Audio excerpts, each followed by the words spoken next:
Bonjour à tous, c'est reparti pour une petite vidéo. Donc on a parlé la dernière fois d'applications linéaires particulières qui étaient les projecteurs et les symétries. Et donc on a étudié en détail ces deux familles d'applications linéaires.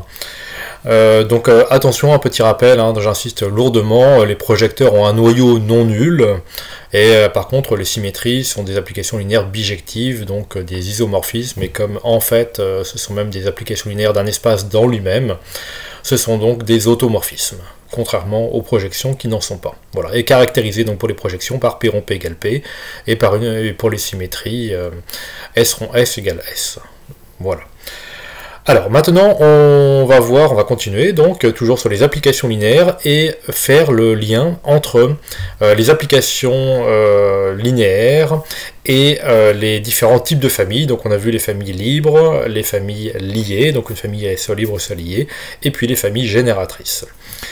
Alors, donc l'idée ici, c'est de considérer une application linéaire, d'un endomorphisme vers un autre endomorphisme, d'un espace vectoriel vers un autre espace vectoriel, et une famille f égale x1 xn de l'espace grand E, donc de l'espace de départ. De départ, je mets ça entre guillemets à chaque fois, bien sûr. Et avec n non nul, donc une vraie famille, il y a au moins un vecteur dans cette famille, voilà. Et l'idée c'est qu'on va donc regarder dans ce grand 1 l'image d'une famille de vecteurs par une application linéaire. Donc l'image, qu'est-ce que c'est? Normalement c'est quelqu'une de cette famille, donc l'image de la famille de vecteurs, eh bien, la famille étant grand F, c'est petit f de grand F, et l'image de cette famille, c'est donc la famille des images, c'est-à-dire donc l'image du premier vecteur, l'image du deuxième, etc., jusqu'à l'image du dernier vecteur. Alors il y a 4 propositions, 4 points, le premier concerne les familles liées, génératrices, libres, et ensuite on verra un petit peu dans un cas particulier pour les familles génératrices. Premier point, on dit que si la famille grand F est liée, eh bien l'image de cette famille, donc la famille si elle est liée dans grand E, l'image de cette famille est elle aussi liée, bien entendu, dans grand F. Si la famille grand F est génératrice de l'espace grand E, alors l'image de la famille est génératrice, attention, seulement, de im de F. Et non pas de l'espace grand F tout entier, seulement de im de F. Contrairement au premier point, on avait supposé la famille liée, on suppose cette fois-ci la famille libre dans grand E. Si elle est libre dans grand E, et il faut rajouter une hypothèse pour avoir un résultat intéressant, il faut supposer que F est injective. Et bien dans ce cas-là, l'image de cette famille est libre dans grand F. Et enfin, on reprend le cas où la famille F est génératrice, mais on rajoute en plus l'hypothèse que l'application petit f est surjective. Et bien dans ces cas-là, l'image de la famille, donc petit f de grand F, est génératrice de grand F. Et non pas seulement, comme dans le point 2, génératrice de im de F. Alors, les démonstrations de ces 4 points n'ont rien de très compliqué, il faut juste faire ça un petit peu à la main. Donc pour le premier point, si la famille f est liée, on veut démontrer que la famille f de x1, etc., f de xn est liée dans grand F. Donc qu'est-ce qui se passe?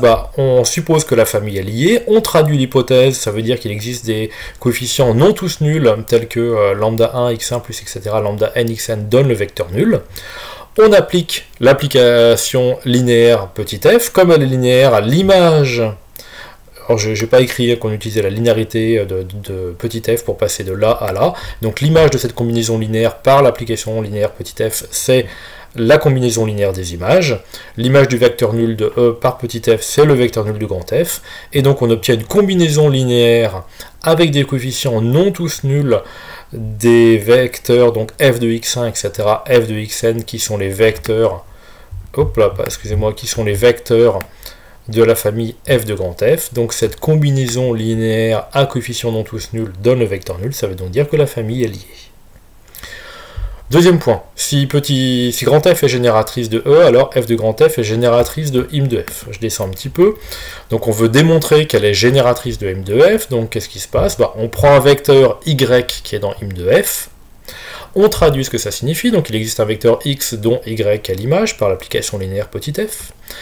Et comme grand F est génératrice de grand E, c'est l'hypothèse, alors donc il existe des coefficients lambda 1, etc., lambda n, tels que le vecteur x s'écrivent comme combinaison linéaire de ces vecteurs de grand F. On applique l'application linéaire petit f de x c'est y, par définition de x, et l'image de la combinaison linéaire, à nouveau, c'est la combinaison linéaire des images, et donc on se retrouve avec y, qui est combinaison linéaire de f de x1, etc., f de xn. Donc on a bien démontré que tout vecteur y de l'image de f était combinaison linéaire des vecteurs, f de x1, f de xn. Petit 3, si grand F est libre dans E et petit f injective, alors f de grand F est libre dans grand F.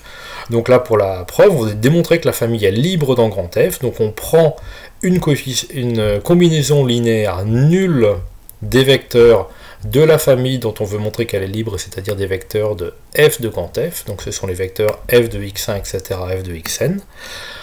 On suppose que cette combinaison linéaire est nulle, on utilise la linéarité de petit f, donc cette combinaison linéaire nulle s'écrit aussi f de lambda 1, etc., f de lambda n égale 0. Mais ça, c'est le 0 de grand F, c'est aussi l'image du 0 de grand E, et on utilise l'injectivité de petit f. Donc par l'injectivité de petit f, on a deux vecteurs là qui ont la même image par petit f, donc ces deux vecteurs sont égaux. On a donc lambda 1 x1 plus etc. lambda n xn qui donne le vecteur nul. Et ensuite on utilise, je descends, la liberté de la famille x1 xn, donc de la famille grand F, et donc on en déduit que lambda 1, lambda n sont nuls. On avait une combinaison linéaire nulle de f de x1 et f de xn. On a démontré que ceci impliquait que tous les coefficients sont nuls, donc la famille est libre. Enfin, pour montrer que la famille, donc je reprends le point 4, donc si la famille est génératrice et f surjective, alors la famille f de grand F est génératrice de grand F. On fait pareil, on veut montrer que f de grand F est génératrice de grand F, donc on prend un vecteur y dans grand F, et on va démontrer qu'il est bien combinaison linéaire des vecteurs de la famille en question.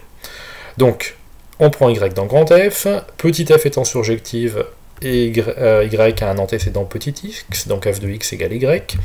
On utilise le fait que grand F est génératrice, il existe des coefficients lambda 1, etc., lambda n, tels que, alors, x égale lambda 1 x1 plus lambda n xn, ça c'est parce que la famille f est génératrice de E, et on applique l'application linéaire petit f, donc f de x, ça va donner y, et f de la combinaison linéaire, c'est la combinaison linéaire des images. Qu'est-ce qu'on a réussi à prouver? Que y était bien combinaison linéaire de f de x1, f de xn, pour un vecteur y quelconque de l'espace d'arrivée, entre guillemets, grand F.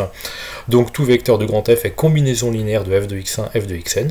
Ça signifie bien que f de x1, f de xn est une famille génératrice de grand F.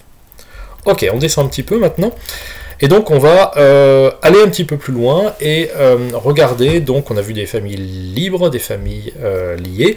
Alors si on combine les deux points précédents, pardon, je vais remonter, on va pouvoir parler de base. Alors les points sont le deuxième et le quatrième, c'est-à-dire si la famille grand F est génératrice de E,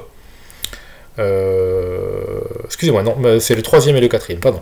Si la famille grand F est libre et génératrice de E, c'est-à-dire si c'est une base de grand E, et si F est injective et surjective, alors bien sûr ça fait beaucoup d'hypothèses, mais en fait ça se résume en la famille grand F est une base de E, et l'application linéaire F est injective et surjective, donc l'application est bijective, donc un isomorphisme, et dans ce cas-là, l'image d'une base est une base, puisque f de grand F est libre dans grand F et génératrice de grand F. Donc on a aussi prouvé que l'image d'une base par un isomorphisme était une base de l'espace d'arrivée. Je descends. On va regarder donc maintenant un premier résultat dont on va avoir besoin un petit peu plus loin, qui est donc l'existence et l'unicité d'un endomorphisme défini sur une base.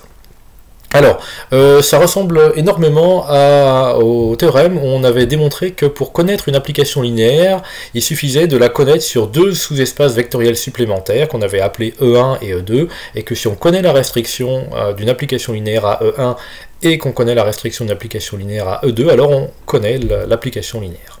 Et bien là, on dit quelque chose d'équivalent, c'est-à-dire que si on a F, une famille V1, V2 de n vecteurs, de E, et si on se donne, c'est très important à partir de maintenant, bêta, donc des vecteurs qu'on va noter E1, En, donc dès qu'on va parler des vecteurs E1, En, c'est des vecteurs qui vont être une base de l'espace grand E. Eh bien, si donc on connaît les images de cette base, donc c'est-à-dire qu'on les note V1, Vn, les images de cette base, et bien si on connaît les images de cette base, on connaît l'application linéaire. Donc ça s'écrit plus rigoureusement en disant que connaissant V1, Vn, il existe une unique application linéaire, donc on connaît, hein, mais en plus il y a unicité, une unique application linéaire f, telle que f de ek égale vk pour tous les cas. Donc, se donner des vecteurs vk qui sont dans l'espace d'arrivée, autant de vecteurs qu'il y a de vecteurs dans la famille de départ qui est une base, donc n vecteurs vk, v1, vn, autant de vecteurs qu'il y a de vecteurs dans la famille e1, en qui est une base, et bien si on connaît les images de ces vecteurs de la base, donc si on se fixe des vecteurs v1, vk dont les vecteurs E1, EK, etc. doivent être l'image, on connaît l'application linéaire petit f, il n'y en a qu'une, dont les images des EK sont les VK. Voilà. Alors, à nouveau, on va démontrer cette preuve par analyse-synthèse. On suppose qu'il existe une application linéaire qui vérifie ceci. On prend un vecteur quelconque x de E et on regarde dans ces cas-là quelle est l'image de x par E. Eh bien, on prouve que l'image de x par f. On prouve que l'image de x par f, c'est la combinaison linéaire des V1, Vn, où les lambda 1, lambda n sont le coefficient unique de l'expression de x comme une combinaison linéaire de E1, En. Donc, on a bien l'unicité de cette écriture. Et une fois qu'on a l'unicité, donc on utilise cette écriture-là pour définir l'application linéaire f. Donc on a une application linéaire f, on considère une application qui va de grand E vers grand f, donc c'est facile de vérifier que ça va bien de grand E vers grand f. On prend un vecteur x, on sait qu'on peut le décomposer de façon unique comme combinaison linéaire de E1, En. Et on lui associe lambda 1 V1, donc on conserve les mêmes coefficients, mais en quelque sorte, on remplace E1 par V1 et En par Vn. Bon, c'est pas tout à fait comme ça qu'il faut le voir, mais surtout, donc à x, qui est égal à lambda 1 E1 plus lambda n En, on associe lambda 1 V1 plus lambda n Vn. Alors il faut vérifier que f est linéaire et qu'elle vérifie bien la condition, c'est-à-dire qu'elle vérifie la condition qui est là. Pour vérifier que f est linéaire, je vous passe les détails, c'est pas très compliqué. Pour vérifier qu'elle vérifie cette condition-là, il suffit d'y réfléchir. Si vous prenez un EK, ça veut dire que tous les coefficients sont nuls, sauf le lambda k qui est égal à 1. Et dans ces cas-là, l'image de EK, c'est bien VK. Voilà, la linéarité, je vous la laisse, ça n'a rien de compliqué. Alors, on va continuer à utiliser une base E1, En de grand E. On note f de l'image de cette base, f de E1, f de En, donc f de bêta. Et donc, on va réutiliser les propositions précédentes, mais aller un petit peu plus loin et même donner des conditions nécessaires et suffisantes. Nécessaires et suffisantes sur l'injectivité, la surjectivité et la bijectivité de l'application linéaire. Eh bien, on dit qu'une application linéaire est injective, enfin on va démontrer plutôt qu'une application linéaire est injective, si et seulement si l'image d'une base est donc l'image d'une base de E est une base de f, pour une application linéaire petit f de grand E vers grand f. L'application linéaire est surjective si et seulement si l'image d'une base est une famille génératrice de grand f. Et maintenant, évidemment, si on regroupe les deux propositions précédentes, une application linéaire est bijective si et seulement si l'image d'une base de E est une base de f. Alors, pour les preuves, je vais aller un petit peu rapidement. Le petit 1, l'implication f injective. Alors, si f injective implique dans ces cas-là que la famille bêta est une base de l'espace de départ, et donc une famille libre. On a une application linéaire injective, une famille libre, l'image est une famille libre de l'espace d'arrivée. Réciproquement, là on n'a pas démontré la réciproque par contre, hein, donc la première implication venait de la proposition précédente dont j'ai parlé au début de la vidéo.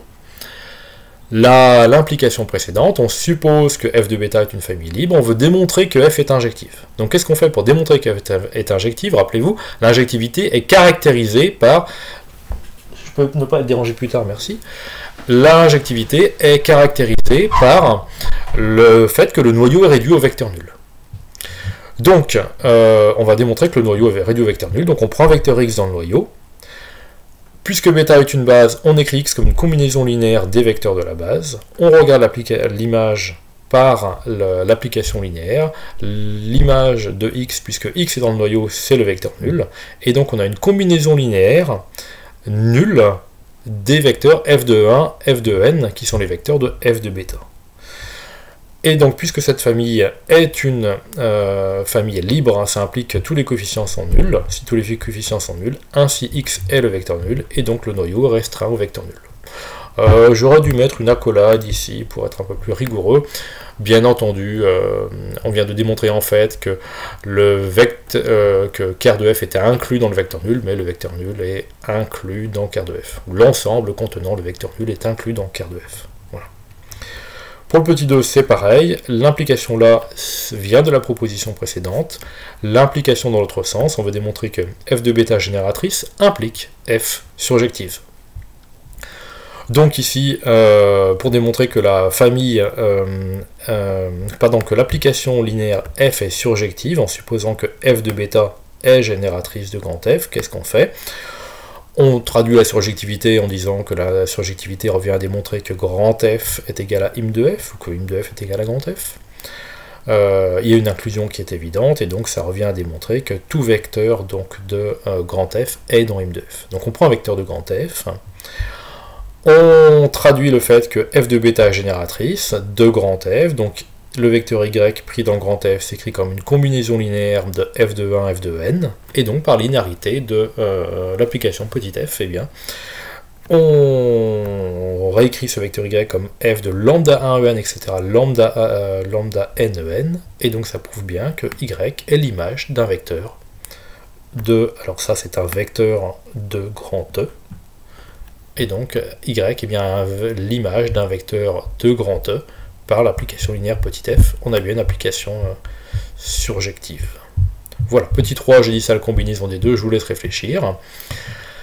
Et donc on va continuer maintenant à regarder les isomorphismes entre K espaces vectoriels de même dimension. Alors pourquoi? Eh bien parce que la proposition dit que si on a deux espaces vectoriels, grand E et grand F de dimension finie, eh bien on a une équivalence entre le fait que il existe un isomorphisme entre ces deux espaces et l'égalité des dimensions des deux espaces.